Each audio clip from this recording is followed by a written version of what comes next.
My name is Rollins. I'd like to tell you a little about myself and how I entered into the world of poetry.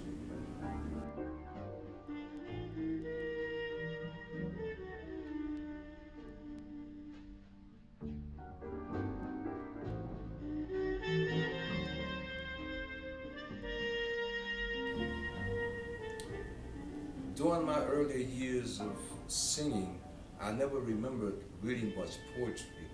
All of my poetry came from poets like Smokey Robinson, Curtis Mayfield, Frankie Lyman, the Flamingos, but it wasn't considered poetry, it was considered love songs, a song.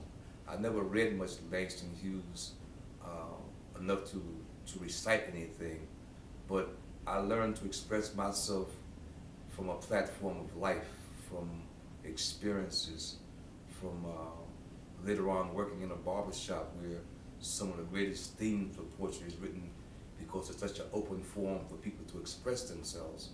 And I would draw from that and write conversations we had or opinions people had.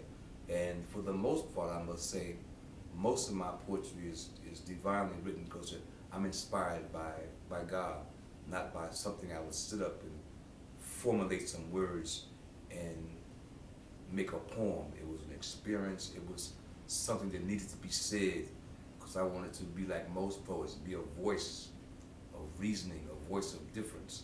And that was also part of my introduction to poetry. This piece is dedicated to Mr. Miles Davis, one of the true artists of self-expression. And it goes like this. Hey, my brother and my sister, can you please spare a little time? No, I didn't say die. You see, I've got things in my head.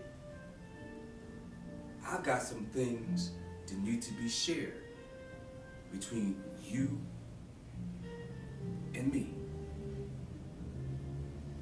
No, this is not about those white folks and their mess. For you see, they got problems just like all the rest. This conversation is about you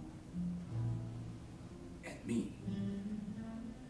And what I can't seem to understand is to each other why we keep being so damn ugly. You see, I think it's time we did some more talking. Head to head and face to face. And now let's keep it real now and make it stable so we can stop acting like Adam and Eve's children. Cain, now you know what he did to that boy Abel. And we have these words we use to describe each other. It's really a shame because sometimes we learn them from our father and our mother. And we never take the time to see the effect they have on each other. Even me. But you know, as I'm speaking, it dawned on me, it's not just those words alone that keep us apart. It appears to me that somewhere, the deep inside of us, we have this dark spot in our heart. Excuse me, what you say? Do I believe in God? Why, yes, I believe in God. And there is a God. And no matter what name you call, you can believe one thing. The lessons, they're all the same. And there is a profound reason that this is so.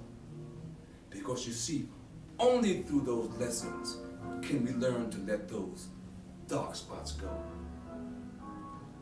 Now, I've heard people say, you know, God is just putting us through a test. Well, my name is Rudi, and personally, I don't buy this mess. Because see, we put a lot of undue responsibility on God. Because it's really up to you and me to learn to love and remove these dark spots from our heart. Because really, it's quite simple once you understand the equation. Because you see, if God is love and love is God, then all you have left is dark spots in your heart. So my advice to you is this. Why don't we all just come on back to love with all starts, so we can learn to remove these dark spots from our heart.